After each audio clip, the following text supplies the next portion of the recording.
तो सबसे पहले यूनिवर्सिटी एजुकेशन कमीशन आता है जिसको राधा कृष्णन कमीशन बोलते हैं। तो ये 48-49 में आता है, जिसके चेयरमैन कौन थे? डॉक्टर राधा कृष्णन थे। तो इन्होंने क्या सिग्निफिकेंस दिया? पहले तो जो यूनिवर्सिटी एजुकेशन है भारत के अंदर उस टाइम पे उसका वो कैसा था, ठीक है, इंडिया के अंदर जो यूनिवर्सिटी एजुकेशन थी उसकी हालत कैसी थी, पहले तो उसके बारे में बात की गई। और उसके बाद करिकुलम, रिसर्च और टीचर ट्रेनिंग के बारे में बात की, ठीक है, कि अभी जो एक करिकुलम है ना वो नेशनल वाइज करिकुलम होना चाहिए और उसके हिसाब से जो रिसर्च वगैरह पे फोकस होना चाहिए। ऑटोनोमस जो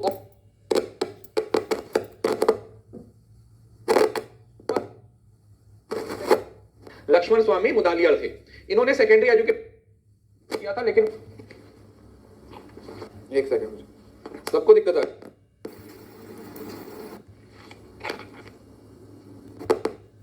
अभी सही है?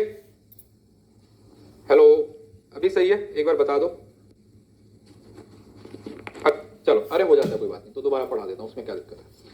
सो 1947 के बाद भारत के अंदर सबसे पहले यूनिवर्सिटी एजुकेशन कमीशन बनाया जाता है, जो कि अंडर आता है डॉक्टर राधा कृष्णन। तो इन्होंने जो सिग्निफिकेंस बातें की थी वो पहली तो कि भारत के अंदर जो यूनिवर्सिटी की एजुकेशन का सिस्टम है उसको क्या किया जाए, उस चीज को इंप्रूव किया जाए। और दूसरा, करिकुलम, रिसर्च और टीचर ट्रेनिंग के बारे में बात की गई। उसके साथ साथ जो ऑटोनोमस और वेल फंडेड यूनिवर्सिटीज हैं उसको क्या किया गया, जरूरत है कि भैया भारत के अंदर बहुत सारी ऑटोनोमस वेल फंडेड जो यूनिवर्सिटीज हैं उनको बनाना चाहिए। अगर वो होंगी तो भारत के अंदर जो एजुकेशन का जो स्कोप है वो बढ़ेगा और भारत के अंदर एजुकेशन है उसको और बड़े लेवल पे हम लेके जा सकते हैं। उसके बाद फिर आता है हमारे पास सेकेंडरी एजुकेशन कमीशन। नेक्स्ट कौन सा कमीशन आ जाता है? सेकेंडरी एजुकेशन कमीशन आ जाता है। जो सेकेंडरी एजुकेशन कमीशन है वो किसके बारे में बात करेगा? ऑब्वियसली बात है, उसके अंदर जो बात की गई थी वो सेकेंडरी एजुकेशन के बारे में बात की गई थी। किसके बारे में बात की गई थी? सेकेंडरी एजुकेशन कमीशन के बारे में बात की गई थी, लेकिन उसकी कुछ कुछ इंप्लीकेशंस थी हायर एजुकेशन से रिलेटेड। नॉर्मली तो इसने सेकेंडरी एजुकेशन के बारे में बात की थी, लेकिन उसके साथ साथ हायर एजुकेशन के बारे में भी यहां पर बात की गई। Recommended diversification of course and introduction of technical education. तो 52-53 के अंदर टेक्निकल एजुकेशन के बारे में क्या किया गया था? बात किया गया था। और यह भी बताया गया था कि जो एजुकेशन है ऐसी कुछ रिकमेंडेशन लेके आओ जिससे एजुकेशन है वो और भी प्रैक्टिकल और एजुकेशन है वो रेलेवेंट हो जाए। एजुकेशन है उसके अंदर प्रैक्टिकलिटी आनी चाहिए, प्रैक्टिकल होनी चाहिए, और साथ ही साथ एजुकेशन है वो अपनी पर्सनल लाइफ के साथ रेलेवेंट भी होनी चाहिए। उसके बाद तीसरे नंबर पे आता है सबसे इंपॉर्टेंट कोठारी कमीशन। वैसे ये टॉपिक ना मैंने आपको 4 घंटे की मैराथन में भी पढ़ाया है, अगर आप लोगों को याद हो तो उसमें सारे पॉइंट्स कवर हुए होंगे। यहाँ तो ओवरव्यू है, उसको जरूर से आप देख लीजिएगा। वैसे तो सब बच्चों ने देखी होगी।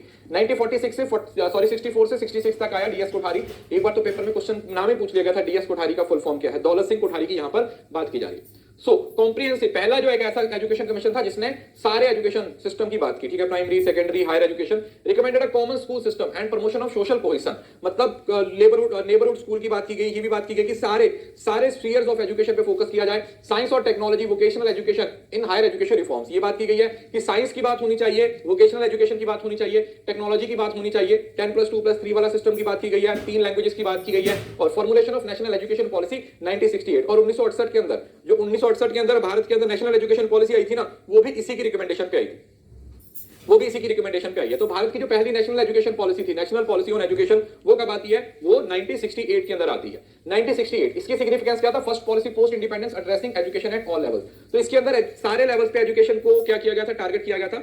Equalisation of educational opportunities and regional imbalances, तो अलग अलग रीजन्स के इंबैलेंसेस थे कि भैया कहीं पर बहुत सारे स्कूल है, कहीं पर बिल्कुल भी नहीं है, उसको टारगेट किया गया। Emphasize the development of higher education institution and research facilities, और उसके साथ साथ ये भी बात किया गया कि जो नए हायर एजुकेशन के इंस्टीट्यूट है वो ओपन होने चाहिए, जो रिसर्च है उस पर फोकस होना चाहिए, रिसर्च के टारगेट्स होने चाहिए, और उन टारगेट्स को अचीव करने के लिए क्या होना चाहिए? लगातार फोकस करना चाहिए। उसके बाद एक और कमीशन आता है चट्टोपाध्याय कमीशन। ये शायद आप पहली बार पढ़ रहे होंगे, कोई बात नहीं, नोट डाउन कर लीजिएगा। National commission on teachers, Chattopadhyay commission था, 83 से 85 में आया था, डीपी चट्टोपाध्याय के द्वारा। Focus on status and working conditions of teacher. तो इस कमीशन की जो मेन जरूरत थी वो किसके रिलेटेड थी? वो वर्किंग कंडीशंस टीचर्स की, ठीक है, मतलब ऑन टीचर्स है ना, तो इसके अंदर टीचर्स पे फोकस किया गया था। और उसके अंदर ये भी बताया गया था कि टीचर्स के अंदर जो प्रोफेशनल डेवलपमेंट प्रोग्राम्स हैं वो चलाने चाहिए, और कहीं ना कहीं उनको बेटर सर्विस कंडीशंस हैं वो देनी चाहिए, ठीक है। जहां पर टीचर्स पढ़ा रहे हैं तो वहां पर उनको वर्किंग कंडीशंस है वो क्या मिलनी चाहिए? बेहतर मिलनी चाहिए। उसके बाद एनपीई आता है हमारे पास 1992 वाली, 86 के अंदर आती है, जिसके अंदर बाद में प्लान ऑफ एक्शन बनाया जाता है 1992 में। Emphasize access equity and quality, ये 3 वर्ड फोकस करने हैं, असेस, इक्विटी और क्वालिटी। फोकस ऑन मॉडर्नाइजेशन, क्योंकि 21वीं सेंचुरी में हम एंटर हो रहे थे, इसके बाद तो यहां पर कहीं ना कहीं मॉडर्नाइजेशन, वोकेशनलाइजेशन की बात की गई थी। Promote autonomy for higher education institution and encourage private sector participation. अगर आप लोगों को कुछ भी पूछा जाए जो और किसी कमीशन के अंदर नहीं आया, आपको कोई भी टॉपिक पूछा जाए जो किसी भी कमीशन में आपने नहीं पढ़ा, तो चुपचाप आपने 1986 की पॉलिसी पे लगा देना है, क्योंकि ये 1986 की पॉलिसी बहुत डिटेल में थी। इसके 24 चैप्टर थे, और हर चैप्टर के अंदर OBC, SC, ST, scheduled tribe, yoga, physical education, ये सारी चीजें, ऑपरेशन ब्लैक बोर्ड, ये सारी चीजें यहीं पर आई। ये सारी चीजें यहां पर ही पूछी गई थी। इसी को बाद में फिर मॉडिफाई किया गया था प्लान ऑफ एक्शन 1992 के अंदर, detail action plan for implementing 1986, मतलब 1986 की पॉलिसी को इंप्लीमेंट करने का प्लान, और focusing on improving the quality and relevance of higher education, encourage the establishment of autonomous colleges and universities. तो भी बोला गया कि और ऑटोनोमस कॉलेजेस वगैरह है वो ओपन होने चाहिए, ये बात। उसके बाद 94 के अंदर आप लोगों की यशपाल कमेटी आती है, जहां पर स्कूल एजुकेशन के बारे में, study without burden, education without burden है वो भी पूछा जाता है। उसके बाद टंडन कमेटी है 2009 के अंदर, review the functions of deemed university, recommended measure to ensure equality and accountability. तो डीम्ड यूनिवर्सिटी के लिए एक स्पेसिफिक कमेटी आती है, टंडन कमेटी 2009 के अंदर आती है। नेशनल नॉलेज कमीशन, ये एनटीए का फेवरेट टॉपिक है। नेशनल नॉलेज कमीशन से आज तक बहुत सारे सवाल पूछे गए हैं, एनटीए का one of the favourite topic है नेशनल नॉलेज कमीशन, जो 2005 से लेकर 2009 तक चला था। सैम पिट्रोदा, ये तो आपने नाम आजकल भी सुना ही होगा, सैम पिट्रोदा चेयरमैन थे उस टाइम पे। इसके अंदर एक नॉलेज से समझकर नॉलेज बेस्ड सोसाइटी की है कि एक ऐसी सोसाइटी बनाई जाए जो नॉलेज बेस्ड सोसाइटी हो। Recommendation higher education, library, networks and research institutions की बात की गई थी।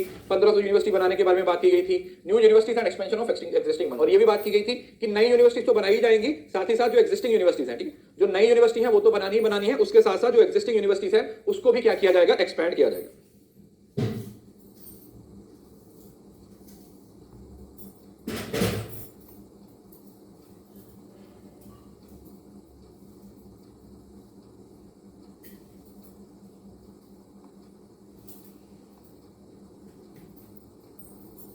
राइट।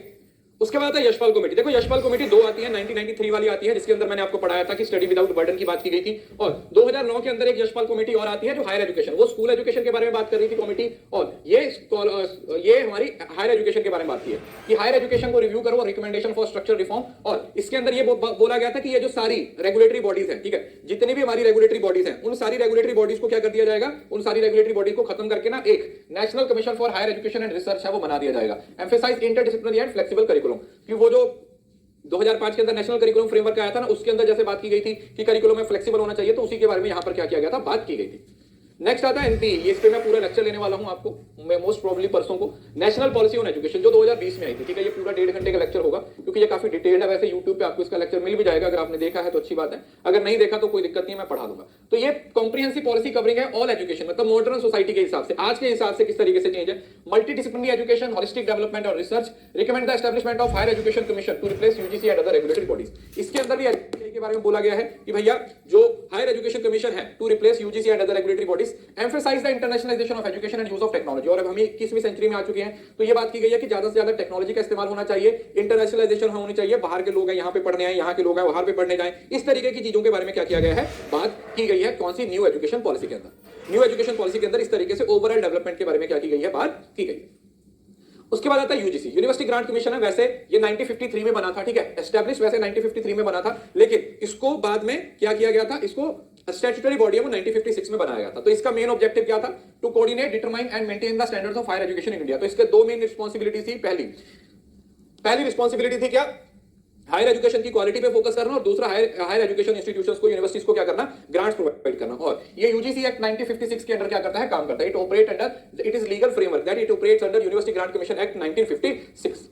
अगर आप इसके फंक्शंस की बात करो तो इंडिया के अंदर सिर्फ एक ही फंडिंग इंस्टीट्यूशन है जो यूनिवर्सिटीज को फंड देता है। इंडिया में एक ही इंस्टीट्यूशन है जो यूनिवर्सिटीज को फंड देता है। So it provide financial assistance to universities and colleges, standard set and maintain standards for teaching, examination and research in India. Universities को जो जितने भी स्टैंडर्ड्स को, टीचिंग को, एग्जामिनेशन को, रिसर्च, यूनिवर्सिटीज के स्टैंडर्ड्स को क्या किया जा रहा है, मेंटेन करने का काम भी इसी का है। दूसरा, रेगुलेट करते हैं, एस्टैब्लिशमेंट ऑफ न्यू यूनिवर्सिटीज और मॉनिटरिंग देयर फंक्शंस। इंडिया के अंदर जितनी भी यूनिवर्सिटीज बनेंगी, प्राइवेट होंगी या पब्लिक होंगी, उन सारी यूनिवर्सिटीज को रेगुलेट करने का, नई यूनिवर्सिटी बनानी है। Coordinate the accreditation bodies to ensure quality assurance in the higher education, जैसे नैक, एनबीए वगैरह के साथ भी ये क्या करता है, कोऑर्डिनेट करके चलता है, जिससे कि हम जो इसका जो मेन बेसिक एम है उसको क्या कर सकते हैं, उसको अचीव कर सकते हैं। क्लियर है।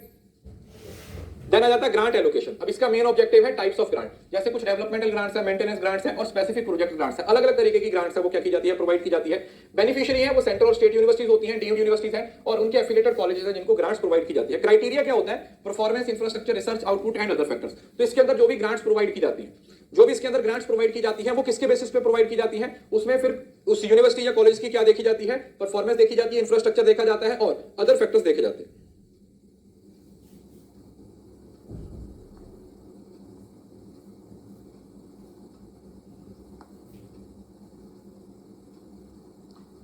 Policy formulation. अब हायर एजुकेशन से रिलेटेड जो भी पॉलिसीज बनती हैं, ठीक है, जो भी पॉलिसीज बनती हैं वो इसके अंडर ही बनाई जाती हैं। जैसे policy formulation, educational policies, advise the government on higher education policy, कि भैया हायर एजुकेशन से रिलेटेड जितनी भी पॉलिसीज बनेगी सरकार को उनके प्रति ये क्या करेगा, रिकमेंडेशन देगा। दूसरा करिकुलम डेवलपमेंट, इनोवेटिव, जैसे अभी आपका जो चलता है ना सीबीसीएस क्राइटेरिया बेस्ड, जो आपका ये करिकुलम बनाया जाता है ना, चॉइस बेस्ड क्राइटेरिया, वो वाला वो भी उसकी बात करते हैं। रिसर्च, और आपको पता है कि आप भी तो यूजीसी के अंडर ही अपनी रिसर्च करने वाले हो, तो इस वजह से रिसर्च के फील्ड में तो ये है। उसके बाद रेगुलेटरी है, affiliation, affiliation of college to university, ठीक है, एफिलिएशन प्रोवाइड करता है कौन सा कॉलेज किसी यूनिवर्सिटी के अंडर आएगा। रिकॉग्नाइज, दूसरा कोई यूनिवर्सिटी अपना रिकॉग्नाइज होना चाहती है तो उसको भी इसकी अप्रूवल लेनी पड़ेगी, लेकिन उसका एक प्रॉपर प्रोसीजर है, प्रॉपर क्राइटेरिया है जो आप लोगों को क्या करना पड़ता है, पढ़ना पड़ता है, स्टडी करना पड़ता है, और उसके बाद ही ये क्या किया जाता है, करवाया जाता है। और उसके बाद इंस्पेक्शन, ये टाइम टू टाइम इंस्पेक्शन और यूनिवर्सिटीज और कॉलेज की इवैल्यूएशन भी करवा सकती है, कॉलेजेस की यूनिवर्सिटीज की प्रॉपर इवैल्यूएशन भी करवा सकती है, इंस्पेक्शन भी करवा सकती है कि भैया किस तरीके से क्या यूनिवर्सिटी सही तरीके से काम कर रही है या नहीं कर रही।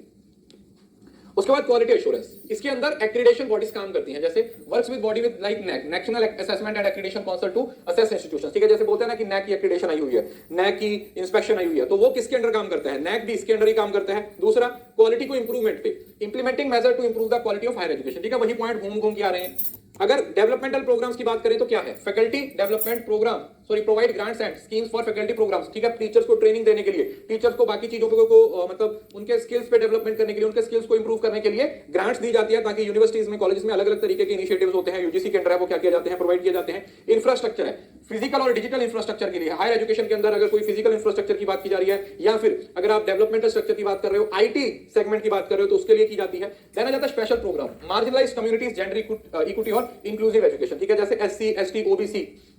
वीडियो स्टक हो गया क्या, चल तो रहा है यार, देखो एक बार ना अपना बंद करके चला लिया करो, आप तुम स्टक खुद लिखने शुरू कर देते हो, तुम्हारा अपना स्टक होता है, जिसके चक्कर में फिर बाकी बच्चे डिस्टर्ब हो जाते हैं, क्योंकि स्टक होगा तो सबका होगा, तुम्हारा स्टक होता है तो कमेंट मत किया करो, एक बार थोड़ा वेट कर लिया करो, 5 10 20 सेकंड देख लिया करो कि तुम्हारे एंड से कोई प्रॉब्लम तो नहीं है, क्योंकि इस चक्कर में ना बाकी बच्चे डिस्टर्ब हो जाते हैं।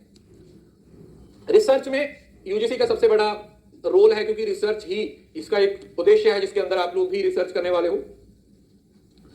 रिसर्च के लिए ग्रांट्स प्रोवाइड की जाती है, allocate funds to research projects in various disciplines, centre of excellence, establish and support centre of excellence in universities, COE centre of excellence, अलग अलग यूनिवर्सिटीज के अंदर सेंटर्स ऑफ एक्सीलेंस बनाए जाते हैं, innovation promotion, encourage innovation and entrepreneurship through various schemes, ठीक है, मतलब यूजीसी की बहुत सारी स्कीम्स हैं जो रिसर्च से रिलेटेड है या बाकी सारी चीजों से रिलेटेड।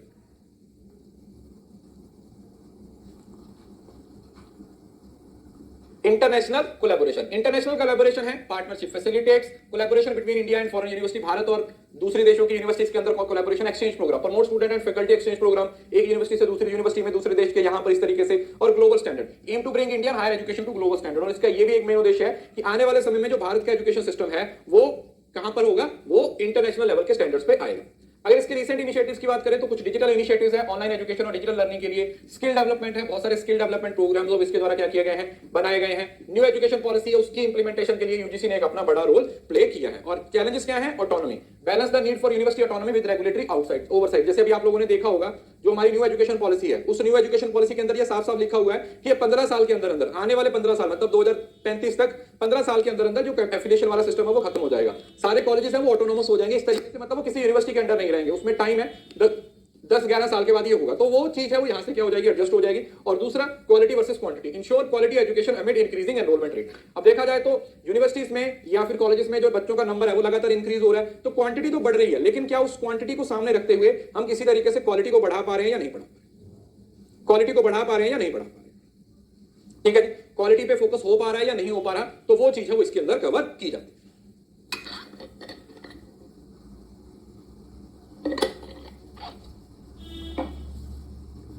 उसके बाद आता है भारत के अंदर open and distance education. Bharat के अंदर ओपन एंड डिस्टेंस एजुकेशन है, ये किस तरीके से काम करती है। ओपन एंड डिस्टेंस एजुकेशन का मतलब है allow learner to study remotely without being physically present in the traditional classroom. तो ट्रेडिशनल क्लासरूम का क्या हुआ है, एक अल्टरनेटिव आया है जिसमें जो डिसएडवांटेजेस स्टूडेंट हैं या मतलब किसी भी वजह से जॉब कर रहे हैं या कॉलेज स्कूल नहीं जा पाए हैं उनके लिए, so to provide flexible and accessible education to all segments of society, ताकि सारे सेगमेंट्स ऑफ सोसाइटी को क्या किया जा सके, प्रोवाइड। अब इसके अंदर दो वर्ड है, ओपन एंड डिस्टेंस। ओपन का मतलब it is open for all, कोई भी पढ़ सकता है, जो स्कूल वाले बच्चे हैं उनके लिए भी है, कॉलेज वाले हैं, कोई 70 साल का बंदा है जो जॉब कर रहा है। ओपन मतलब it is open for all. और डिस्टेंस का मतलब क्या हुआ, डिस्टेंस का मतलब हुआ कि आपको वहां पर जाना नहीं पड़ेगा, आपको कहीं पर जाना नहीं पड़ेगा, आप अपने घर से बैठ के कॉरेस्पॉन्डेंस के थ्रू क्या कर सकते हो, कवर कर सकते हो। तो ओपन एक बड़ा पोर्शन है और डिस्टेंस उसका एक हिस्सा होता है। अब इसके लिए सबसे मेन हमारी IGNOU Indira Gandhi national open university, जिसको 85 में बनाया गया था, वर्ल्ड 1985 में बनाया गया था, वर्ल्ड लार्जेस्ट ओपन यूनिवर्सिटी है इन इंडिया, इवन के इन वर्ल्ड 40 लाख बच्चे यहाँ पर पढ़ते हैं, 4 मिलियन बच्चे यहाँ पर पढ़ते हैं। एग्जांपल्स ये Yashwantrao Maharaj open university, doctor Bhimrao Ambedkar university. तो इसमें पहली यूनिवर्सिटी कौन सी थी? पहली 3 यूनिवर्सिटी एटलीस्ट, और सबसे लेटेस्ट वाली यूनिवर्सिटी ओपन यूनिवर्सिटी जरूर से पढ़ के जाइएगा, ठीक है, लिस्ट है उसमें आप लोगों को पढ़ना पड़ेगा। उसके बाद कुछ डीडी बनाया जाता है, department with conventional universities offering distance learning programme. जैसे नॉर्मल आपकी यूनिवर्सिटीज होती है ना, जैसे पीयू या एपीटीयू, ये भी है क्या क्या डिस्टेंस प्रोग्राम प्रोवाइड करते हैं। तो इसमें क्या है, दोनों में ये स्टेट है तो एक एक्रीडेशन बॉडी भी यही है, ठीक है, एक्रीडेशन का काम यही करती है। स्टेट ओपन यूनिवर्सिटी है तो स्टेट ओपन यूनिवर्सिटी है जो स्टेट लेवल पे काम करती है, जो स्टेट लेवल पे यहां काम करती है, ठीक है। अगर इसके प्रोग्राम्स और कोर्सेज की बात करें तो सबसे पहले तो इसके अंदर आपको बहुत सारे कोर्सेज मिल जाएंगे, जो कोर्स आप करना चाहते हो वो कर सकते हो, certificate, diploma, under graduate, post graduate and doctoral, मतलब आप पीएचडी भी कर सकते हो, आप बीकॉम कर सकते हो, एमकॉम कर सकते हो, मास्टर्स कर सकते हो, हर तरीके का कोर्स आपको यहां पर मिल जाएगा। डिसिप्लिन, अब ये लिखा हुआ ना, देखा हुआ ना, आर्ट्स भी, साइंस भी, कॉमर्स भी, management, education, health, agriculture, law and social science, मतलब कोई भी ऐसा, मतलब आप you name it and you got it, आप बस नाम बोलो कौन सा कोर्स करना चाहते हो, इग्नू वाले आप लोगों को करवा देंगे। प्रोफेशनल और वोकेशनल कोर्सेज, और उसके साथ साथ कुछ आपको वोकेशनल और जो स्किल डेवलपमेंट के कोर्सेज होते हैं वो भी मिल जाते हैं। तो थीम क्या है इसकी? The people's university. Learning modes, इसमें किस किस तरीके से लर्निंग है वो आपको प्रोवाइड की जाती है। जैसे प्रिंटेड मटेरियल है, study material and text book send by the post. वैसे आप इनकी वेबसाइट है जो ई ज्ञान कोश पे जाके भी कोई भी टॉपिक के नोट्स है वो डाउनलोड कर सकते हो। वहां पर आप लोगों को हर टॉपिक के नोट्स मिल जाएंगे। मतलब इवन क्या आप नेट की तैयारी भी कर रहे हो ना, आपको कोई टॉपिक डिटेल में पढ़ना है अपने सब्जेक्ट का, आप उस सब्जेक्ट की उस पर्टिकुलर पीडीएफ को जाके वहां से क्या कर सकते हो, डाउनलोड कर सकते हो। दूसरा online learning, use digital platform, e books और ऑनलाइन रिसोर्सेज, इसकी मैं बात कर रहा हूं। देन आ जाता है ब्रॉडकास्ट मीडिया, इनके चैनल्स हैं, प्लीज इनके चैनल्स और इनका जो ईयर्स है वो जरूर से याद रखिए। ये ज्ञान दर्शन, ज्ञानवाणी, शाश्वत है, आई थिंक एक और इसका पोर्टल है वो वाला। सैटेलाइट कम्युनिकेशन, ई एजुसेट है, वो आप लोगों ने स्कूल में देखा होगा, और स्टडी सेंटर है, इन्होंने अपने लोकल स्टडी सेंटर्स भी बनाए हुए हैं, ठीक है। जैसे हमारे यहाँ पर जहां पर मेरा ऑफिस है उसके बिल्कुल पास में ये एक इनका स्टडी सेंटर है, मतलब वहां पे जाके आप रजिस्ट्रेशन वगैरह कर सकते हो, क्लासेस वगैरह लगा सकते हो, तो वो वहां से ये प्रोवाइड करते हैं। स्टूडेंट सपोर्ट सिस्टम, तो आपको एकेडमिक काउंसलिंग मिलेगी, guidance and support for academic counsellor, assignment submission, regular assignments का कंटीन्यूअस, मतलब समझ लो ना, है सब कुछ वही जो आप नॉर्मल क्लासरूम के अंदर कर रहे हो, बस ये क्या है कि अब आपको एक जगह से दूसरी जगह पर जाने की जरूरत नहीं है। फिर उसी तरीके से examination schedule and multiple exam centres and library access होता है, फिजिकल एंड डिजिटल लाइब्रेरी दोनों का एक्सेस देते हैं। आप इनके अगर आपने रजिस्टर्ड करवा रखा है ना तो इनके सेंटर पे जा सकते हो, वहां पर बुक्स पढ़ सकते हो, लाइब्रेरी का एक्सेस ले सकते हो, क्लासरूम का एक्सेस ले सकते हो, बस आपके पास वो आईडी कार्ड होना चाहिए कि भैया मैं इग्नू में रजिस्टर्ड हूं इस क्लास के लिए। तो आप इनके स्टडी सेंटर में जाके जो डोमेस्टिक या जो लोकल रीजनल स्टडी सेंटर्स होते हैं वहां पर आप जाके क्या कर सकते हो, स्टडी कर सकते हो। एडवांटेज देखो, सबसे पहले फ्लेक्सिबिलिटी है, कहीं पर भी कैसे भी पढ़ो, असेसिबिलिटी है, सब कुछ रिमोट एरिया वाले को, कॉस्ट इफेक्टिव है, तो अफोर्डेबल होता है। ट्रेडिशनल है वो बड़ा महंगा रहता है, ट्रेडिशनल है वो थोड़ा महंगा रहता है, लेकिन ये थोड़ा सस्ता रहता है। इंक्लूसिविटी समझ रहे हो ना, इंक्लूसिव एजुकेशन का मतलब है education for all, her segment की बात करेंगे। एजुकेशन फॉर ऑल का मतलब क्या हुआ कि कोई भी सेगमेंट नहीं छोड़ा जाएगा, किसी भी सेगमेंट को नहीं छोड़ेंगे।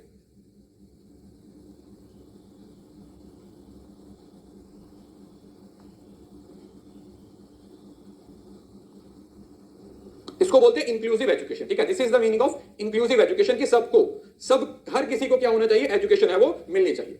अब चैलेंजेस भी हैं, जैसे क्वालिटी एश्योरेंस है, भाई हाई स्टैंडर्ड्स है वो रखने पड़ेंगे, कि ऑब्वियस भी बात है। डिस्टेंस को ना लोग इतना सीरियसली नहीं लेते, डिस्टेंस को ना लोग सीरियसली नहीं लेते हैं, या मतलब एक परसेप्शन है वो अलग तरीके से बन चुकी है। स्टूडेंट इंगेजमेंट है, बच्चे हैं ही नहीं जब उनको, फिर तो इंगेज करना बड़ा दिक्कत है, क्योंकि कुछ ड्रॉप आउट्स हो सकते हैं या कुछ अलग अलग चीजें हो सकती हैं। Technology access, addressing the digital divide. अब डिजिटल डिवाइड का मतलब क्या होता है, एक बार आपके पेपर में सवाल पूछा गया था, what is the meaning of digital divide. Digital divide का मतलब क्या होगा, एक वो ब्रिज जहां पर एक साइड पे वो लोग हैं जिनके पास टेक्नोलॉजी का, इंटरनेट का एक्सेस है, और दूसरी साइड पे जाते हो तो वहां पर क्या होता है कि जो एक्सेस है वो कम रहता है।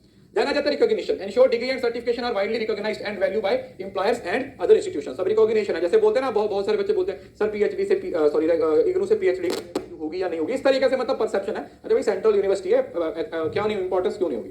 रेगुलेटरी फ्रेमवर्क है, तो ये रेगुलेटरी फ्रेमवर्क है, तो 3 रेगुलेटरी फ्रेमवर्क है। जैसे ये किसके अंडर काम करती है, UGC, overseas and regulate open and distance education, मतलब इग्नू यूजीसी के अंडर काम करती है, और इंडिया का जो जितना भी ओपन सिस्टम है वो सारे का सारा किसके अंदर आता है, इग्नू के अंदर आता है। किसके अंदर आता है बेटा, इग्नू के अंदर आता है। दूसरा, फिर इसके distance education bureau, specific division of UGC for regulation and promotion of distance education. उसके साथ साथ फिर यूजीसी ने अपने कुछ डीई भी बनाए हुए हैं, मतलब डिस्टेंस एजुकेशन ब्यूरो भी बनाए हुए हैं, जो इनकी रेगुलेशन और प्रमोशन के लिए, और न्यू एजुकेशन पॉलिसी के अंदर expansion and improvement of open and distance learning के बारे में भी बहुत सारी प्रोविजन है, बहुत सारी प्रोविजंस हैं जो ओपन एंड डिस्टेंस एजुकेशन के बारे में क्या की गई हैं, यहां पर बनाई गई। There are some sort of points जो यहां पर क्या किए गए हैं, कवर किए गए, ठीक है जी, समझ आया। अब अगर इनोवेशन और फ्यूचर की बात की जाए तो सबसे पहले तो ये जितने आपके मॉक्स, ऑनलाइन कोर्सेज और लर्निंग मैनेजमेंट सिस्टम है, जैसे LMX बोल देते हैं, लर्निंग मैनेजमेंट सिस्टम।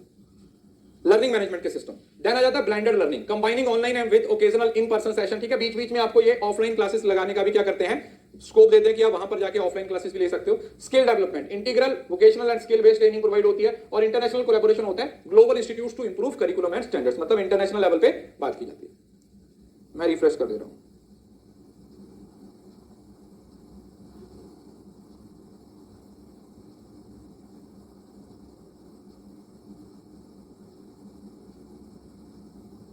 हो गई है स्लो, सॉरी, सही चल गई, ठीक है। तो अब आता है इग्नू। इग्नू से कई बार सवाल पूछा गया है। IGNOU Indira Gandhi national open university है, एस्टैब्लिश्ड इन 1985। 1985 में क्या किया गया था, इसको बनाया गया था। Purpose to provide access to higher education of to all segments of society through distance and open learning. Distance and open learning के अंदर क्या किया गया था, प्रोवाइड है, और इसका मोटो क्या है, द पीपल्स यूनिवर्सिटी, ठीक है। इग्नू एक्ट 1985 है, उसी के अंदर इसको बनाया गया था, तो एक स्टैट्यूटरी बॉडी। क्लियर है? ओके, तो ऑब्जेक्टिव क्या है, सबसे पहले तो एक्सेस टू एजुकेशन, ताकि सब लोगों तक, डिसएडवांटेजेस ग्रुप है, ठीक है, जो लोग जिनकी एज ज्यादा हो चुकी है या बाकी सारी चीजें हैं, उन सारी चीजों के लिए उनको क्या किया जाएगा, प्रोवाइड किया जाएगा। देना जाता है flexible learning. What is the meaning of flexible learning? Flexible learning का मतलब क्या हुआ कि भैया आप अपने हिसाब से, जब जहां पर आपको जो शेड्यूल सही लगता है, जिस तरीके से आपको चीजें सही लगती हैं, आप उस तरीके से क्या कर सकते हो, फोकस कर सकते हो। 40 लाख बच्चे यहां पर पढ़ते हैं। Life long learning, encourage continuous education and personal development. तो देखो, एक बंदा है, उसकी उम्र 40 साल हो चुकी है, लेकिन वो किसी वजह से मास्टर्स नहीं कर पाया था। अब ऑब्वियसली बात है, वो स्कूल कॉलेज में तो नहीं जाएगा, क्योंकि वो अपनी घर गृहस्थी में फंसा हुआ होगा, लेकिन उसकी इच्छा है कि मुझे मास्टर्स करनी है। तो फिर उसकी इच्छा कौन पूरी करेगा? उसकी इच्छा इग्नू पूरी करेगी। उसकी इच्छा कौन पूरी करेगा? उसकी इच्छा इग्नू पूरी करेगा, ठीक है। तो यहां पर आपको बहुत सारे प्रोग्राम्स हैं, उसी तरीके से वैरायटी ऑफ अब सर्टिफिकेट कोर्सेज हैं या diploma courses, under graduate, post graduates और डॉक्टरल डिग्रीज प्रोवाइड की जाती हैं। डिसिप्लिन सारे वही जो हम पहले पढ़ के आए हैं। प्रोफेशनल कोर्सेज हैं, बहुत सारे प्रोफेशनल और वोकेशनल कोर्सेज भी इसमें क्या होते हैं, आपको प्रोवाइड किए जाते हैं। स्टडी मोड है, तो आपके पास डिस्टेंस, ऑनलाइन और स्टडी सेंटर है। डिस्टेंस का मतलब ये आप लोगों को डिस्टेंस एजुकेशन और ओपन लर्निंग मेथड होता है। जैसे आपको किताबें घर में आ जाती हैं, आप अपनी असाइनमेंट बना के उसको ऑनलाइन अपलोड कर देते हैं, ठीक है, इस तरीके से ऑनलाइन एजुकेशन है। ऑनलाइन सोर्सेज और डिजिटल प्लेटफॉर्म, ठीक है, आपको ऑनलाइन एक्सेस भी मिलता है इनके पोर्टल का, और उस पोर्टल पे जाके आप क्या कर सकते हो, अपनी क्लासेस वगैरह अटेंड कर सकते हो। उसके साथ साथ इन्होंने अपने पूरे इंडिया के अंदर अलग अलग स्टडी सेंटर्स बनाए हुए हैं। स्टडी सेंटर्स बनाए हुए हैं इवन के अब्रॉड, जैसे लिखा हो ना इंडिया और अब्रॉड, सिर्फ इंडिया के अंदर नहीं, अब्रॉड के अंदर भी है। जैसे मैं बता रहा था कि हमारे यहाँ पर भी है, तो वहां पर भी क्या कर सकते हो आप, वहां पे जाके भी इनकी क्लासेस को अटेंड कर सकते हो। या आपको किसी कोर्स की नॉलेज चाहिए, तो आप वहां पे जाके उस कोर्स की नॉलेज भी क्या कर सकते हो, ले सकते हो, ठीक है। स्टूडेंट सपोर्ट सिस्टम, तो इसमें बच्चों को काउंसलिंग प्रोवाइड की जाती है। Academic counselling and support service available at study centre. Material, high quality study material और रिसोर्सेज प्रोवाइड किए जाते हैं। लाइब्रेरी, एक वास्ट नेटवर्क ऑफ लाइब्रेरी और डिजिटल रिसोर्सेज है। जैसे मैंने बताया कि ऑनलाइन रिसोर्सेज भी आप प्रोवाइड कर सकते हो, और बहुत सारे आप ऑफलाइन रिसोर्सेज भी यहां पर प्रोवाइड किए जाते हैं,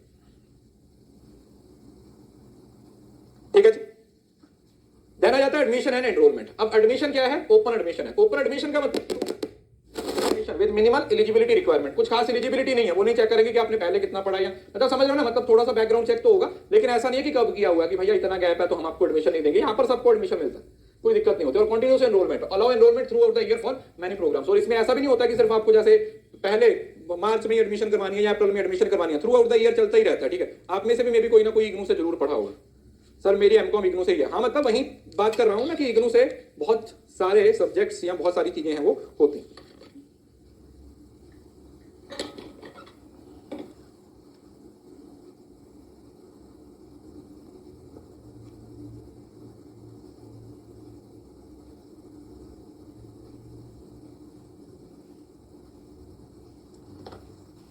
एग्जामिनेशन और असेसमेंट है, फ्लेक्सिबिलिटी है।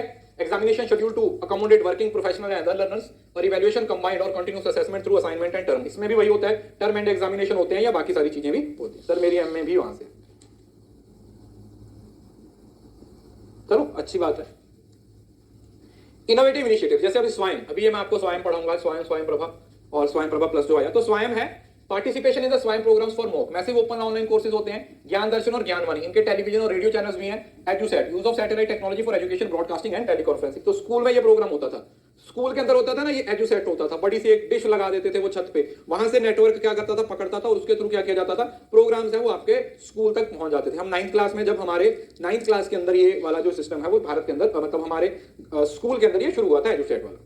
कोलैबोरेशन, नेशनल और इंटरनेशनल लेवल पे ये अपनी कोलैबोरेशन करते हैं, और साथ ही साथ इंडस्ट्री में पार्टनरशिप रहती है। और अगर आप इसकी अचीवमेंट के बारे में बात करो तो सबसे बड़ी अचीवमेंट है largest open university in the world, students enrolment. 40 lakh बच्चे पढ़ते हैं, 40 लाख बच्चे पढ़ते हैं, तो 40 लाख बच्चे पढ़ रहे हैं, तो इतने बच्चे हैं तो जिनकी मतलब लार्जेस्ट ओपन यूनिवर्सिटी है, 40 लाख बच्चे यहां पर क्या कर रहे हैं, पढ़ाई कर रहे हैं। वाइड रेंज है, रीच है, भारत के हर कोने से यहां पर बच्चे पढ़ रहे हैं, हर कोने से यहां पर क्या हो रहे हैं, बच्चे पढ़ रहे हैं। और recognised by UGC and other educational bodies, और इसको रिकॉग्नाइज किया गया है, समझ लो ना। अब ऐसा नहीं है कि आप बोलो कि सर यहां की वैल्यू नहीं है, भैया वैल्यू है, क्योंकि इसको यूजीसी की रिकॉग्निशन मिली हुई है, मतलब यूजीसी ने इसको इवन के डिग्री देने के लिए भी रिकॉग्नाइज किया हुआ है। क्लियर? चैलेंजेस और रिफॉर्म्स तो कुछ खास नहीं होता, वही क्वालिटी एश्योरेंस है, टेक्नोलॉजी को कैसे इंटीग्रेट करेंगे और लर्नर्स को एंगेज कैसे करेंगे, तो इसी चीज के बारे में कुछ बातें हैं, ज्यादा डिटेल में नहीं जाना। उसके बाद आता है oriental programmes, learning programmes in India. Oriental का मतलब क्या होता है, जैसे ओरिएंटल का मतलब क्या होता है, ट्रेडिशनल। ओरिएंटल का मतलब क्या होता है, जहां पर हम बात करते हैं ट्रेडिशनल एजुकेशन की, किसकी, ट्रेडिशनल एजुकेशन के बारे में बात की जा रही है। सो सबसे पहले तो ट्रेडिशनल ओरिएंटल एजुकेशन लर्निंग वाले बहुत सारे इंडिया के अंदर इंस्टीट्यूट्स बने हुए हैं, वहां पर जो नॉर्मली देखा जाता है ना, वहां पर फोकस होता है ट्रेडिशनल नॉलेज पे। जैसे आप लोगों ने देखा होगा, जैसे हमारे यहाँ पर ना जो बस स्टैंड है उसके पास एक संस्कृत कॉलेज है, वहां पर जो बच्चे पढ़ने के लिए आते हैं ना, वो अभी भी धोती वगैरह ऐसे तिलक वगैरह लगा के आते हैं, तो वो आपके ओरिएंटल लर्निंग प्रोग्राम्स हैं, ठीक है। अगर आप गूगल पे जाके लिखोगे ना, तो वहां पे आप लोगों को काफी बड़ी लिस्ट भी मिल जाएगी कि भारत के अंदर कौन कौन से ओरिएंटल लर्निंग प्रोग्राम्स हैं। So it emphasis on ancient Indian knowledge system such as Vedas, Upanishad और संस्कृत लिटरेचर। तो इन इंस्टीट्यूशंस के अंदर वेदास, उपनिषद और संस्कृत लिटरेचर की बात की जाती है। क्लियर है जी। दूसरा, incorporation of traditional practices and philosophy, तो ये वही ट्रेडिशनल प्रैक्टिसेस, ट्रेडिशनल फिलोसफी पे क्या करते हैं, फोकस करते हैं। इंस्टीट्यूशंस है, इनको ये अभी भी उसी तरीके से काम करते हैं, समझ रहे हो ना। जैसे गुरुकुल और पाठशाला होते हैं, जैसे राष्ट्रीय संस्कृत संस्थान एंड कवि कुल गुरु कालिदास संस्कृत यूनिवर्सिटी, ठीक है, तो ये अभी भी इंडिया के अंदर है।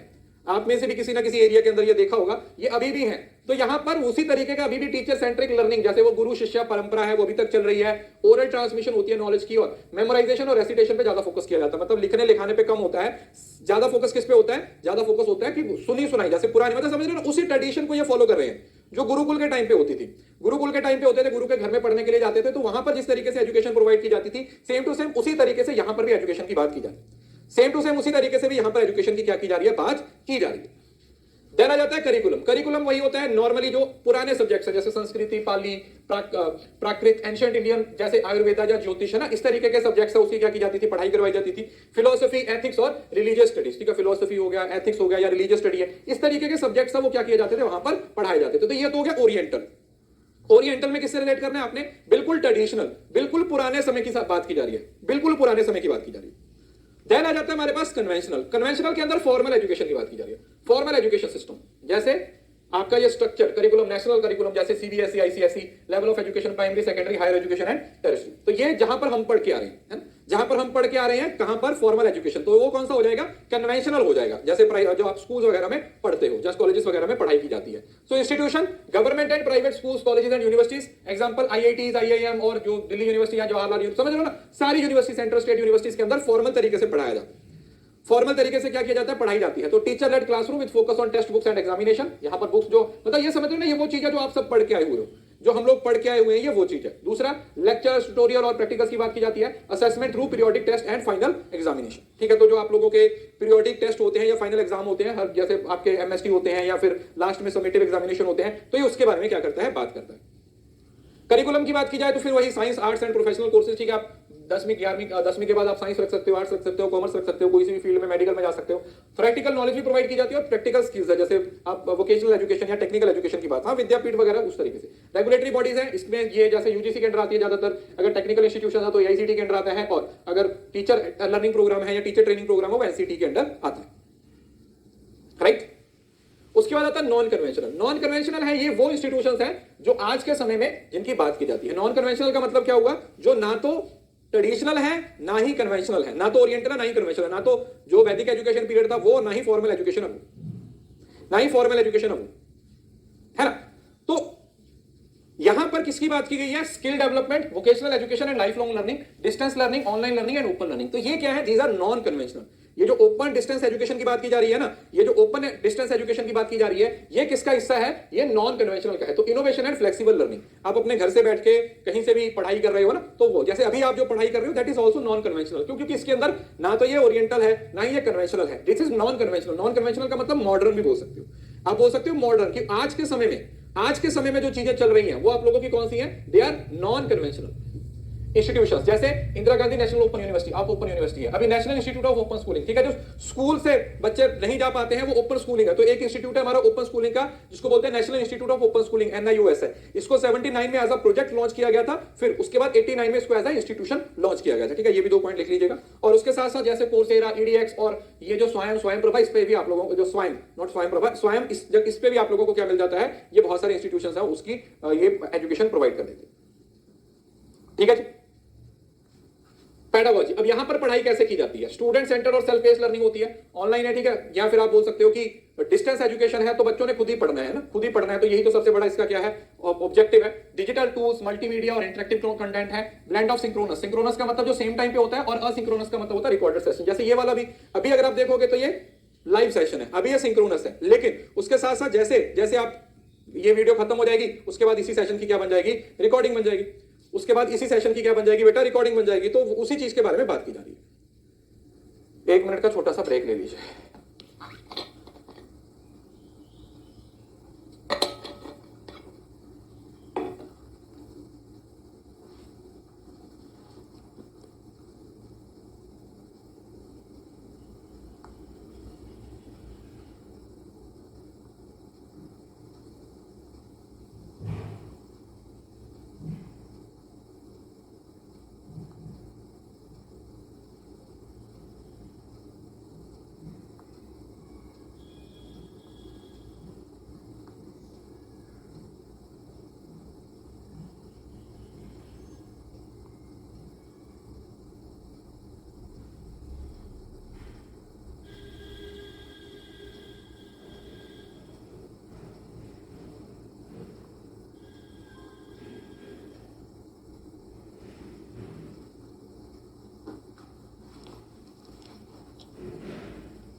चलिए, तो करिकुलम है वही सेम टू सेम जो हमने पढ़ा, टेक्निकल है और लिबरल आर्ट्स, मतलब अलग अलग तरीके से, जैसे ये जो ITIs वगैरह होती हैं वो इसमें आ जाती हैं। प्रैक्टिकल रियल वर्ल्ड एप्लीकेशन होती हैं, मैसिव ओपन ऑनलाइन कोर्स है और मॉड्यूलर एजुकेशन की बात की जाती है। Accessibility and inclusivity, design to be accessible to a broader audience including working professionals and the remote area. सब डिस्टेंस एजुकेशन और ओपन एजुकेशन का पर्पस क्या है, सेम पर्पस यही है कि जो लोग एजुकेशन नहीं ले पा रहे हैं उनको एजुकेशन प्रोवाइड की जा सके, जो लोग एजुकेशन तक नहीं पहुंच पा रहे हैं, जो किसी भी वजह से एजुकेशन नहीं ले पा रहे हैं, उन तक एजुकेशन को पहुंचाया जाए, फ्लेक्सिबल शेड्यूल और अफोर्डेबल फीस हो। देन आ जाता है गवर्नमेंट इनिशिएटिव, इसके लिए सरकार ने बहुत सारे इनिशिएटिव निकाले हैं, जैसे digital India, skill India, national skill development, इस तरीके से। सो प्रधानमंत्री कौशल विकास योजना फॉर द स्किल डेवलपमेंट, ठीक है। अभी ये इंडिया के अंदर, भारत के अंदर स्किल एजुकेशन से, या फिर आप बोल सकते हो कि जो इनोवेटिव इंस्टीट्यूशन है वो कौन कौन से बनाए गए, ठीक है जी। सबसे पहला हमारे पास आता है डिजिटल इंडिया। 2015 के अंदर जैसे ही मोदी जी आए थे तो मोदी जी ने ये इनिशिएटिव लॉन्च किया था, transform India to digitally empowered society और नॉलेज इकोनॉमी। और ये एक एक्चुअली में मोदी गवर्नमेंट की सबसे बड़ी अचीवमेंट आप बोल सकते हो कि इंडिया के अंदर पिछले 10 साल के अंदर डिजिटल सेक्टर में जितना काम हुआ है, चाहे वो ऑनलाइन एजुकेशन हो, वो ऑनलाइन पेमेंट सिस्टम हो, कुछ भी हो, वो बहुत ही सराहनीय है। तो उसमें ये डिजिटल इंडिया इनिशिएटिव है, उसका एक बहुत बड़ा रोल है। बातें बंद कर दो यार, या तो मैच ही देख लो जाके या पढ़ लो, नहीं तो मैं भी बंद करके चला जाता हूं। बातें करने आ रहे हो या पढ़ने के लिए आ रहे हो? मैच देखना तो सीधा मैच देख लो ना जाके, यहां पर क्यों बैठे हुए? अब इसके अंदर की इनिशिएटिव क्या है, broadband highways, high speed internet access to the country. पूरे भारत के अंदर जो इंटरनेट है वो प्रोवाइड किया गया है सबसे पहले तो, जैसे अभी तो आप रेलवे स्टेशन पे चले जाते हो, आप एयरपोर्ट पे चले जाते हो वो। दूसरा universal access to mobile connectivity, mobile network improve हो गए आज से 10 साल पहले, 15 साल पहले कहीं ना कहीं आप देखो कि जो नेट की स्पीड होती थी या फिर आपका मोबाइल नेटवर्क होता था बड़ा कम होता था, बहुत कम होता था, तो वो अभी बहुत अच्छा है। दूसरा पब्लिक इंटरनेट एक्सेस प्रोग्राम, जिसको CSC बोल देते हैं, जैसे कॉमन सर्विस सेंटर और post office as multi service hubs. E governance, digitalisation of government service for better accessibility. अब देखो, आप बिल है ऑनलाइन भर रहे हो, आप फीस है वो ऑनलाइन भर रहे हो, कैफे जाने की जरूरत नहीं है, सारी चीजें हैं वो बड़े आराम से आप क्या कर सकते हो। ई क्रांति मतलब इलेक्ट्रॉनिक डिलीवरी और service in health, education, agriculture, her sector के अंदर जो सर्विसेज है उसको इलेक्ट्रॉनिक डिलीवरी से प्रोवाइड किया जाए। Information to all, open data access to civilisation and promotion digital literacy. Early harvest programme, जैसे बायोमेट्रिक अटेंडेंस हो गया, वाईफाई यूनिवर्सिटीज है ना, आज से 10 साल पहले ये बायोमेट्रिक वाला सिस्टम भी नहीं था। तो ये सब क्या है, these all are the digital initiatives. ये वो सारी चीजें हैं जो डिजिटल लेवल पे है, ठीक है, ये काफी अच्छा है।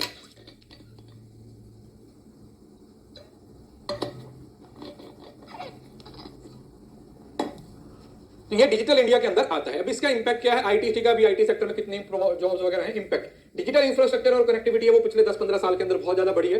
Improved access to government service, बड़े आराम से आप गवर्नमेंट की पॉलिसीज के बारे में समझ लेते हो। पहले तो क्या होता था, आज से 15 साल पहले गवर्नमेंट की स्कीमें आती थी, बाहर से आती थी, चले जाती थी, किसी को पता ही नहीं चलता था। 15 साल पहले, 20 साल पहले ऐसे होता था, सरकार कोई पॉलिसी लेके आती थी, सरकार कोई स्कीम लेके आती थी, लेकिन वो स्कीम कब आती है कब चली जाती है इसके बारे में किसी को पता ही नहीं चलता था। लेकिन आज के समय में वो चीजें नहीं है। देन आ जाता है increase digital literacy and employment opportunities. जितना आप आईटी के साथ जुड़ोगे, जितना आपको नॉलेज होगी, उतना आपकी जॉब अपॉर्चुनिटीज भी बढ़ेगी। ठीक है। देन आ जाता है स्किल इंडिया। उसी साल के अंदर, ये तो आपका था digital India, skill India objectives, empower the youth of India with skill set to make them more employable and productive, जिसके अंदर ये टारगेट किया गया था कि हर साल 2 करोड़ लोगों को स्किल डेवलपमेंट का या स्किल इंडिया का क्या किया जाएगा, फोकस बनाया जाएगा। की इनिशिएटिव है प्रधानमंत्री कौशल विकास योजना, जिसके अंदर प्रधानमंत्री कौशल विकास योजना के अंदर इंडस्ट्री रेलेवेंट स्किल ट्रेनिंग दी जाएगी। कौन सी? प्रधानमंत्री कौशल का मतलब जो इंडस्ट्री रिलेटेड नॉलेज है वो दी जाएगी, इंडस्ट्री से रिलेटेड नॉलेज है वो दी जाएगी। Then national apprenticeship promotion scheme NAPS, encourage apprenticeship training in various industries. ठीक है, जैसे अभी आर्टिकलशिप वगैरह लगती है, अप्रेंटिसशिप लगती है, तो उसके लिए एक NAPS बनाया गया। रिफ्रेश कर दे रहा हूं।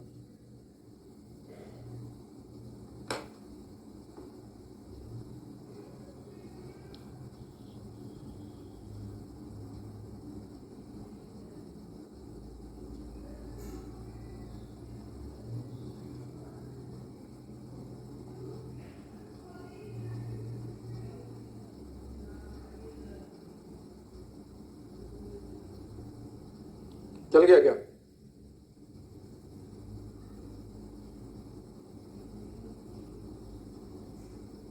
अभी तो सही। ठीक है, उसके बाद RPL, recognition of prior learning, certifying skills acquired through informal training. मतलब इसके अंदर RPL के अंदर क्या होता है कि अगर आपने इनफॉर्मल ट्रेनिंग, जैसे किसी ने 2 साल किसी के पास मैकेनिक का काम किया है, तो अब उसको वो स्किल्स आ गए हैं, तो उसको भी क्या किया जाएगा, रिकॉग्नाइज किया जाएगा, जिसको आप अपनी मतलब उसके लिए जॉब वगैरह के लिए यूज कर सकते हो। Skill loan programme, providing loans to individual pursuing skill development courses. और अगर आप किसी स्किल डेवलपमेंट कोर्सेज का हिस्सा बनना चाहते हो तो उसके लिए फिर आप लोगों को लोन वगैरह भी प्रोवाइड किया जाएगा, उसके लिए आप लोगों को लोन वगैरह भी प्रोवाइड किया जाएगा। ठीक है। फोकस एरिया है वही सिंपल, मेन फोकस किस पे है, इंडस्ट्री स्पेसिफिक स्किल डेवलपमेंट। मतलब वो स्किल्स पे फोकस किया जाए जो स्किल्स इंडस्ट्री ओरिएंटेड है। किस ओरिएंटेड है? इंडस्ट्री ओरिएंटेड है, इंडस्ट्री की तरफ टारगेट कर रहे हैं। Enhance vocational education and training और creating a network of skill development center. तो स्किल डेवलपमेंट सेंटर की क्या की जा रही है, बात की जा रही है। सो इससे जो इंप्लॉयबिलिटी है, मतलब लोगों के पास स्किल ज्यादा होगा तो उनको जॉब ज्यादा मिलेंगी, है ना, बड़े आराम से। Development of skilled workforce to meet industry demand. अब देखा जाए तो इंडस्ट्री में डिमांड बहुत है, इंडस्ट्री में डिमांड बहुत है, लेकिन लोगों के अंदर वो स्किल नहीं है ना, मतलब जो इंडस्ट्री को चाहिए वो आपके अंदर नहीं है, और जो आपके अंदर है वो इंडस्ट्री को नहीं चाहिए। तो उस मिसमैच को सही करने के लिए ये जरूरी है। और प्रमोशन ऑफ एंटरप्रेन्योरशिप है, जो स्मॉल बिजनेस है, जो स्मॉल स्केल के बिजनेस है उसकी बात की जाए, स्मॉल स्केल के बिजनेस है उसकी क्या की जाए, बात की जाए। उसके बाद national skill development corporation NDCS NSDC। अभी इनके ना सबके ईयर याद रखिएगा, कई बार एग्जाम में ईयर भी पूछे जाते हैं। नेशनल स्किल डेवलपमेंट कॉर्पोरेशन 2009 में बनाया गया था to promote skill development by catalysing the creation of large quality vocational institution. तो नेशनल स्किल डेवलपमेंट कॉर्पोरेशन का मेन ऑब्जेक्टिव क्या था कि पैन इंडिया में जो स्किल डेवलपमेंट से रिलेटेड वोकेशनल इंस्टीट्यूशंस हैं वो ओपन किया जाए, जिनको फंडिंग किया जाए, जिनको फाइनेंस किया जाए, ताकि वो नए नए इंस्टीट्यूशंस को खोला जाए। पॉलिसी एडवोकेसी मतलब advice and support the government in framing policy for skill development. जो भी स्किल डेवलपमेंट सरकार को हेल्प चाहिए वो हेल्प करने के लिए। और capacity building, enhance the capacity of training institutions and training. तो जो जितने भी ट्रेनिंग इंस्टीट्यूशंस हैं उसके अंदर लोगों की जो जरूरतें हैं उसको बढ़ाना, लोगों की जो नीड्स है उसको क्या करना, फुलफिल करना, और ये इंश्योर करना कि सारे इंस्टीट्यूशंस के अंदर जो लोगों का नंबर है वो क्या हो जाए, इंक्रीज हो जाए। ठीक है जी। की इनिशिएटिव है इसके अंदर सेक्टर स्किल काउंसिल्स बनाए गए। कौन से? Sector skill councils, industry led bodies to define skill requirements, skill India mission collaboration with various stakeholder to implement skill development, और India international skill center provide skill training with international standard for global employment opportunity. ठीक है, इसको बहुत detail में जाने की जरूरत नहीं है, बस इसको थोड़ा सा एक बार ओवरव्यू ले लीजिएगा। ऐसा नहीं है कि बिल्कुल ही छोड़ दीजिएगा, इसका ओवरव्यू जरूर से ले लीजिएगा दिमाग में, ताकि थोड़ा बहुत रहे, थोड़ा बहुत दिमाग में रहे, ताकि अगर यहां से सवाल आता है तो आप उसको क्या कर सको, बना सको। देन आ जाता है impact, creation of robust skill development. मतलब एक पूरा इंडिया के अंदर स्किल एजुकेशन का एक इकोसिस्टम बन जाए, मतलब हर किसी की जो जरूरत है स्किल डेवलपमेंट की वो पूरी हो सके। Collaboration between industries and training providers और increase opportunities for skill development and employment. तो जो स्किल डेवलपमेंट उस पर क्या किया जाएगा, फोकस किया जाएगा, क्योंकि आज के समय में जो सबसे अहम एजुकेशन अगर किसी फील्ड में है तो वो स्किल डेवलपमेंट के अंदर ही, स्किल डेवलपमेंट ही। ठीक है जी।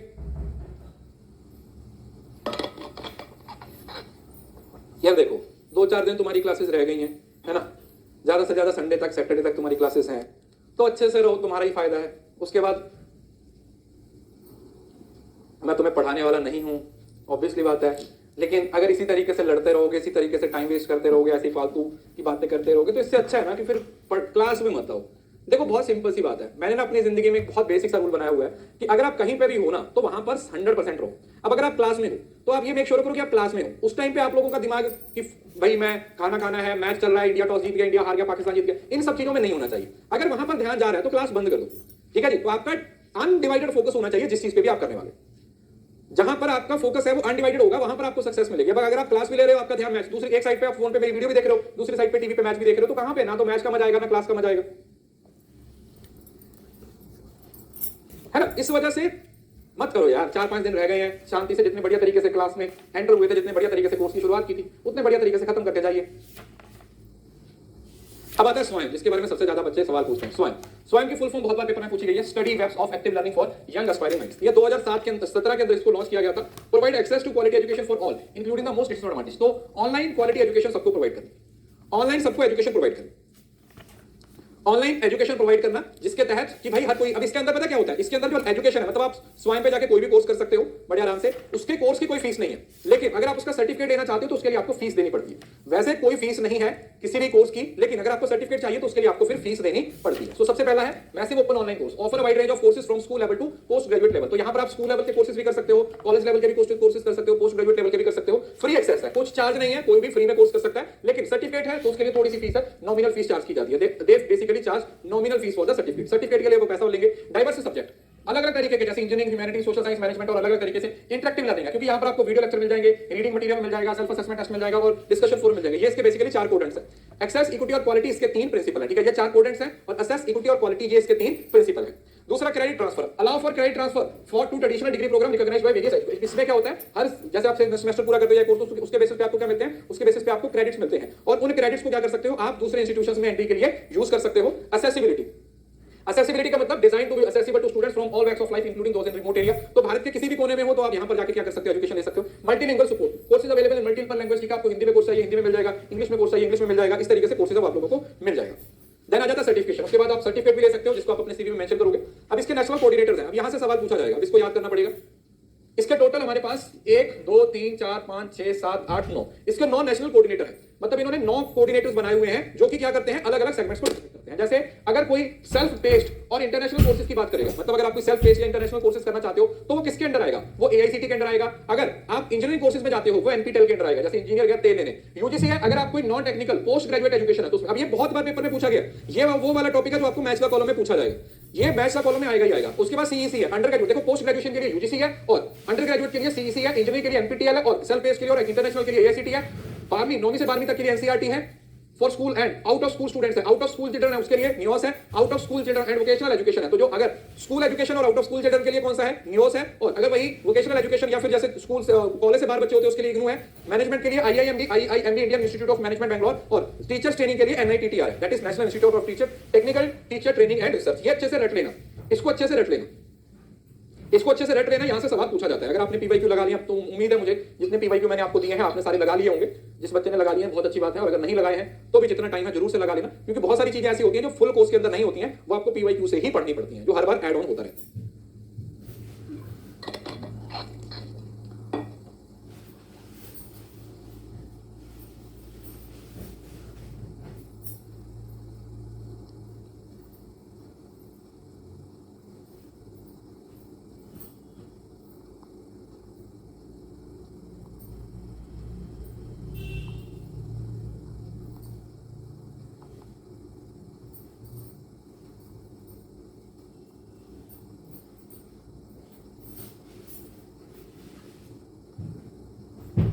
इसको अच्छे से याद रखिएगा, इसको अच्छे से आप लोगों ने याद रखना है, बहुत बार पेपर में पूछा गया।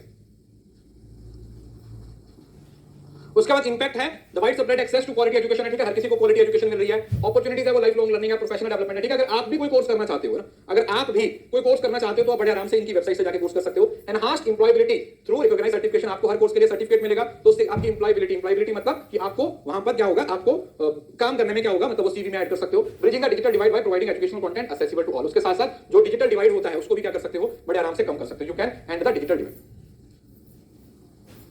ठीक है। अब इसके 4 कोडेंट्स है, बस थोड़ा सा रह गया, इसके बाद स्वयं प्रभा और एक जो आपका स्वयं प्लस आया है। 4 कोडेंट्स है और ये सीक्वेंस वाइज है। 4 कोडेंट्स है। जो कोडेंट 1 होता है वो पहले आप वीडियो देखते हो, जैसे अभी इस क्लास के अंदर जैसे होता है ना, सेम टू सेम वही है। जैसे पहले वीडियो होता है, फिर कंटेंट होता है, उसके बाद आप टेस्ट देते हो और लास्ट में आपका क्या होता है, डिस्कशन होता है। तो ये 4 कोडेंट्स हैं और ये सीक्वेंस वाइज ही पूछे जाते हैं। सो कोडेंट 1 क्या है, ई ट्यूटोरियल, जो भी आपको वीडियो प्रोवाइड की जाती है, जो भी आपको वीडियो प्रोवाइड की जाती है, एनिमेशन हो, पावर पॉइंट प्रेजेंटेशन हो या पॉडकास्ट हो, वो आपका कोडेंट 1 में आता है। कोडेंट 2 के अंदर आ जाता है ई कंटेंट। कौन सा, ई कंटेंट, जो आपका पीडीएफ वगैरह होगी ना, वेब कोर्सेज हो गए, ई बुक्स हो गए, इलस्ट्रेशंस हो गए। देन आ जाता है असेसमेंट, जिसके अंदर आप लोगों के टेस्ट वगैरह लिए जाते हैं और उन टेस्ट से क्विज़ेस, असाइनमेंट्स या प्रॉब्लम्स वगैरह हैं या शॉर्ट आंसर टाइप क्वेश्चन होते हैं। और देन आ जाता है online form for clearing doubts, ठीक है, तो आपस में डिस्कशन भी वहां पर करते हैं। क्लियर है जी?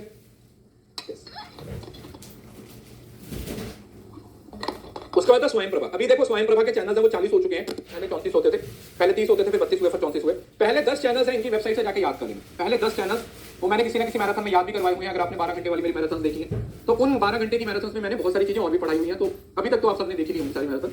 तो उसके अंदर पहले जो 10 चैनल है ना, उससे कई बार सवाल पूछे गए, फ्री वाले हैं, फ्री के सवाल है। अरे बेटा, ट्रांसपोर्टेशन प्रॉब्लम की थ्योरी पूछी जाती है, प्रैक्टिकल में नहीं आएगा, वो तो 18 नंबर का सवाल आता है आपका। वो पीओ, वो प्रोडक्शन एंड ऑपरेशंस मैनेजमेंट है, वो कल इवनिंग को मैं 3 घंटे की क्लास लेके सारा खत्म करवा दूंगा, टेंशन मत लो। पहले 10 चैनल्स हैं वो आप लोगों को क्या करने हैं, याद करने हैं, जो कि एग्जाम में पूछे जाते हैं, बहुत बार पूछे गए हैं, तो 2 नंबर यहां से फ्री के हैं। पहले 10 चैनल का नाम और उनका जो भी थीम वगैरह है वो आप लोगों ने याद करना है, ठीक है। वो आपको इनकी वेबसाइट पे भी मिल जाएगा। अगर आपने कोई मैराथन वगैरह देख रखी है तो उसके अंदर आप लोगों को मैंने पढ़ाई भी हुई।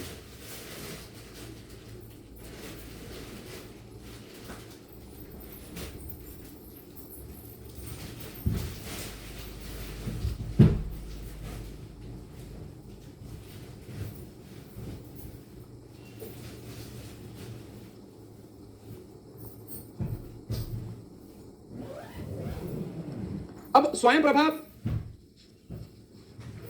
के टोटल 40 चैनल है, इस पे 4 घंटे का कंटेंट आता है और वो 5 बार दिन में क्या होता है, रिपीट होता है, ठीक है। 4 घंटे का कंटेंट है, वो 5 बार क्या होता है बेटा, रिपीट होता रहता है। Channels are broadcasted using GSAT-15, इसका जो सैटेलाइट है, और has been upgraded from MPG-2 to MPG-4 technology to improve quality. तो ये आप लोगों का कहां पर है, गांधीनगर में, गांधीनगर के अंदर है, वो आप लोगों को देखने को मतलब मिलता है।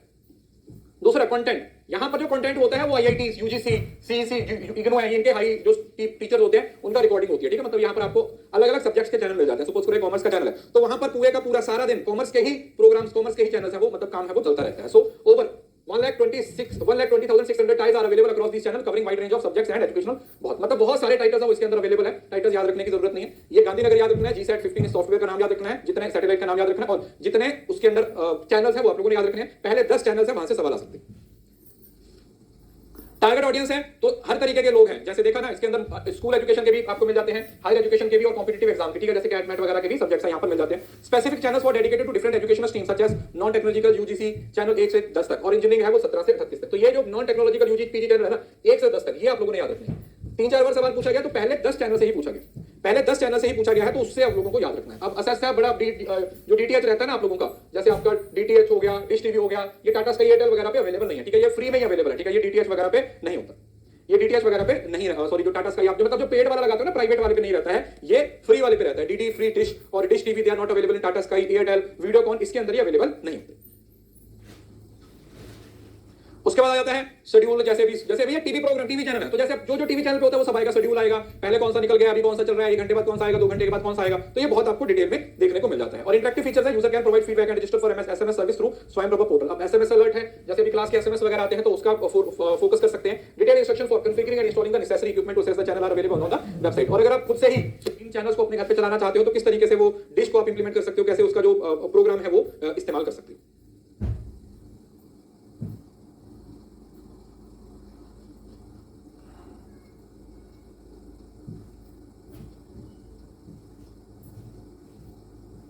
एक सेकंड,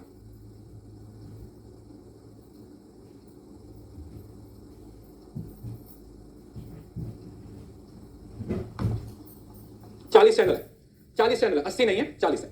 टेक्नोलॉजी एनहांसमेंट है, अभी ये इसमें पहले जो MPG2 उससे MPG4 टेक्नोलॉजी पे शिफ्ट हो गए हैं, अभी ये रिसेंट हुआ है, ठीक है। ये एग्जाम में पूछा जा सकता है, पहले जो इसमें टेक्नोलॉजी यूज होती थी वो MPG2 टेक्नोलॉजी होती थी, और अभी कौन सी यूज हो रही है, MPG4 है। और ये रिसेंटली जून 2023 में 7 जून 2023 में इसको क्या किया गया है, मतलब एनहांस किया गया है, ताकि जो क्वालिटी है वो और भी ज्यादा बेहतर हो सके, ताकि जो क्वालिटी है देखने वाली वो और भी ज्यादा बेहतर हो सके। तो ये था स्वयं प्रभा। अब उसके बाद एक और इसका ना एक्सटेंडेड फॉर्म आया है स्वयं प्रभा प्लस, अब ये 2024 में ही आया, ठीक है। ये सबसे लेटेस्ट वाला है, ये सबसे लेटेस्ट है, ठीक है। इसको भी पढ़ लेते हैं। Swayam Prabha plus is enhanced initiative of, ये एक एनहांस्ड इनिशिएटिव है स्वयं प्रभा का, design to provide more interactive and enrich learning experience. तो मतलब ये और भी ज्यादा इंटरेक्टिव है और एक एनरिच लर्निंग एक्सपीरियंस है वो इसके अंदर आपको क्या कर रहा है, प्रोवाइड कर रहा है। It aims to integrate digital tools and resources to complement the traditional broadcast, ensuring more engaging। तो जो ट्रेडिशनल ब्रॉडकास्टिंग है वो तो हो ही रहा है, उसके साथ साथ कुछ नए इंटीग्रेटेड टूल्स को ऐड करने की बात की गई है। रिफ्रेश कर दो।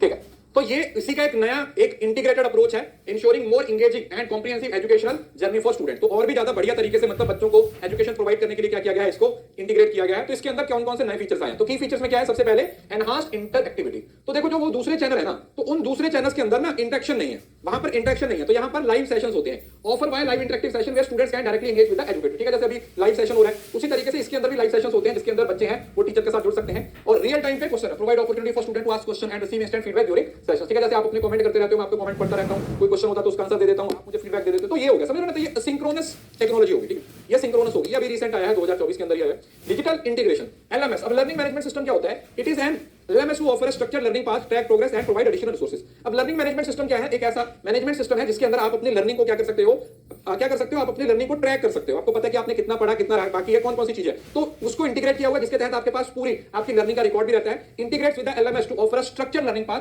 Track progress and provide additional resources. Mobile app, a dedicated mobile app to access content, participate in live session और यूटिलाइज एडिशनल लर्निंग टूल्स। अगर आप अपनी उस पे जाके सर्च करोगे ना, एक सेकंड, एंड्रॉइड में देखता हूं मैं, इनकी वेबसाइट, इनकी ऐप भी है। आईफोन पे तो ऑब्वियसली बात है, मुझे नहीं लगता कि होगी। एंड्रॉइड में देखें तो स्वयं प्लस तो नहीं दिखा रहा कुछ, स्वयं पे ही चलेगा आई थिंक, शायद उसी के अंदर चलेगा सारे का सारा, क्योंकि ऐसे स्वयं के अंदर ही चलेगा जहां तक मुझे लगता है, ठीक है। तो मतलब ये इनकी बोल रहे हैं कि इनकी जो जैसे होता है ना लर्निंग, इसके अंदर AI को इंटीग्रेट किया गया, आर्टिफिशियल इंटेलिजेंस को। कॉम्प्रिहेंसिव रिसोर्सेज हैं, जैसे आपको सप्लीमेंट्री मटेरियल, आपको ई बुक्स हैं, प्रैक्टिस एक्सरसाइज और क्विज़ेस मिल जाते हैं। उसके बाद रिकॉर्डेड लेक्चर्स भी मिल जाते हैं। रिकॉर्डेड लेक्चर मतलब जैसे यहां पर होता है कि आप लाइव सेशन को तो अटेंड करोगे ही करोगे, लाइव सेशन के बाद वही चीज आप लोगों को रिकॉर्डेड फॉर्म में भी मिल जाएगी। जो चीज लाइव आपको मिल रही है, लाइव के साथ साथ वही चीज आप लोगों को रिकॉर्डेड फॉर्म में भी मिल जाती है। Personalised learning, adaptive learning, use adaptive learning techniques to customise the learning experience based on the individual needs. Individual जैसे अपना बुक मार्क बना लेना, वीडियो को सेव कर लेना, जब आपको जरूरत पड़े वहां पर उसको क्या कर सकते हो, देख सकते हो। Progress tracking allow students to track their learning program and identify area their improve. जैसे आपने कोई टेस्ट वगैरह दिया तो आपको पता चल जाता है कि कौन सा एरिया है वो आप लोगों का वीक है, उसमें आप क्या कर सकते हो और भी काम कर सकते हो। और देन आ जाता है कोलैबोरेटिव लर्निंग। कोलैबोरेटिव लर्निंग का मतलब डिस्कशन फॉर्म है, यहां पर जहां पर स्टूडेंट कोलैबोरेट कर सकते हैं, बातचीत कर सकते हैं एक दूसरे के साथ। Group projects encourage collaborative projects and peer to peer learning. Multi language support, तो यहां पर भी कंटेंट है वो किसमें होता है, लर्निंग। मतलब आप ऐसा समझ लो कि स्वयं क्या है, स्वयं प्रभा क्या है। स्वयं प्रभा आपको टीवी चैनल प्रोवाइड कर रहा है, लेकिन उसी को ऑनलाइन कर दिया गया है स्वयं प्रभा प्लस में। प्लस करने का मतलब है, प्लस क्या किया है, सिंक्रोनस है। तो ऑनलाइन कैसे होता है, आपसे बेहतर कौन जानता है। ऑनलाइन आप क्वेश्चन पूछ सकते हो, डिस्कशन कर सकते हो, आपस में चिट चैट कर सकते हो, डाउट्स क्लियर सारी चीजें कर सकते हो। तो वही है स्वयं है, वो सिर्फ असिंक्रोनस तरीके से वहां पर रिकॉर्डेड सेशन चल रहे हैं, और स्वयं प्रभा प्लस में क्या चल रहे हैं, लाइव सेशंस चल रहे हैं। स्वयं प्रभा प्लस में क्या चल रहे हैं, स्वयं प्रभा प्लस में लाइव चैनल चल रहे हैं, जो AI के थ्रू इंटीग्रेट किए हुए हैं। लर्निंग मैनेजमेंट सिस्टम है जो उसके अंदर इंटीग्रेट किया हुआ है, सिंक्रोनस टेक्नोलॉजी उसके अंदर इंटीग्रेट की हुई है। तो आप ऑनलाइन इन चीजों को क्या कर सकते हो, अटेंड कर सकते हो। बस इतनी सी बात है, राइट। हाउ इट वर्क्स, बोला किस तरीके से ये काम करता है। Content delivery, how it works, content delivery combined additional DTH broadcast with digital platform to deliver seamless learning experience, और user registration, students can register on Swayam Prabha Plus platform to access personalized content, और interactive session, schedules for live sessions and interactive in advance allowing students to plan their learning activity। ठीक है, तो मतलब जैसे हम schedule share कर देते हैं, तो उसी तरीके से इसमें भी शेड्यूल होता है कि कब कौन सी एक्टिविटी है वो आपकी होने वाली है, कब कौन सी एक्टिविटी है वो आप लोगों की होने वाली है। उसके बाद ये दो टॉपिक है, ठीक है, ये मैं आपको ऑलरेडी पढ़ा भी चुका हूं, ठीक है। इसमें कुछ नहीं भी पढ़ोगे तो भी कोई दिक्कत नहीं, एनवायरमेंटल एजुकेशन और वैल्यू एजुकेशन, ठीक है। इसको अगर आप अपनी तरफ से एक बार गो थ्रू होना चाहते हो तो हो जाइएगा। वैसे मैंने मैराथन में भी पढ़ा रखा है, और ये ऐसा टॉपिक है जिसमें कुछ खास होता नहीं है, सिर्फ कॉमन सेंस वाले टॉपिक होते हैं। इतना भी अगर आप हायर एजुकेशन में पढ़ लोगे और आपने जितना अपनी तरफ से पढ़ा हुआ है, तो आप अच्छा खासा स्कोर है वो हायर एजुकेशन से जरूर से ले लोगे।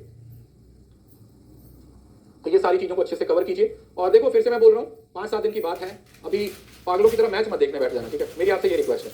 मैच में 3 घंटे लगाने से अच्छा है कल दिन में हाईलाइट्स देख लेना और उस 3 घंटे 2 घंटे पढ़ाई कर लेना। देखो मैच तो बाद में भी देख लोगे, लेकिन ये 3 घंटे अगर वेस्ट कर दिए ना तो ये वापस नहीं आएंगे, और वो भी तब जब एग्जाम एकदम से पास में हो।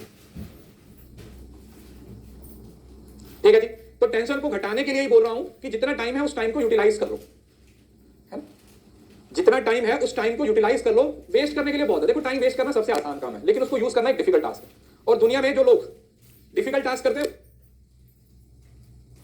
कुछ अपनी जिंदगी में, तो वही चीज है। आपको भी इस चीज पे थोड़ा सा फोकस करना है कि हमें डिफिकल्ट टास्क ही करने हैं। मतलब डिफिकल्ट चॉइस है तो अच्छी लाइफ होगी, और अगर बेसिक चॉइस है तो फिर डिफिकल्ट लाइफ हो जाएगी। ठीक है, कल में भी अभी पीडी की क्लास नहीं होगी, कल शायद आपका मैथ का कोई टॉपिक होगा। फिलहाल के लिए आप जितना आपका हो गया वो कर लो, पीपल एंड डेवलपमेंट अपनी कर लो, वो मैं आपको बता दूंगा, क्योंकि कल मुझे ना 1-2 मैनेजमेंट के टॉपिक और 1-2 कॉमर्स के टॉपिक करवाने, ठीक है, पहले वो खत्म करवा दूंगा, और फिर शाम को देखेंगे अगर कुछ और टॉपिक नहीं भी हुआ ना तो आपका एनईपी टॉपिक मैं करवा दूंगा, न्यू एजुकेशन पॉलिसी करवा दूंगा। ठीक है, यूट्यूब पे एक मेरा लेक्चर लेसन है, वो अनअकैडमी के चैनल पे ही है, तो वहां से जाके आप उसको देख सकते हो। ठीक है, हायर एजुकेशन वाला एक लेसन है, 1 घंटा 41 मिनट का है, तो अगर आप वो सेशन देख के आते हो ना तो न्यू एजुकेशन पॉलिसी उसमें सारी कवर्ड है, फिर भी मैं पढ़ा दूंगा। अगर आप उस लेसन को देख के आते हो तो फिर थोड़ा सा आपको ज्यादा बेहतर तरीके से चीजें समझ आती हैं। ठीक है, ठीक है, पीडीएफ में आपको दे देता हूं। चलिए, शुक्रिया, thank you so much, bye bye, take care.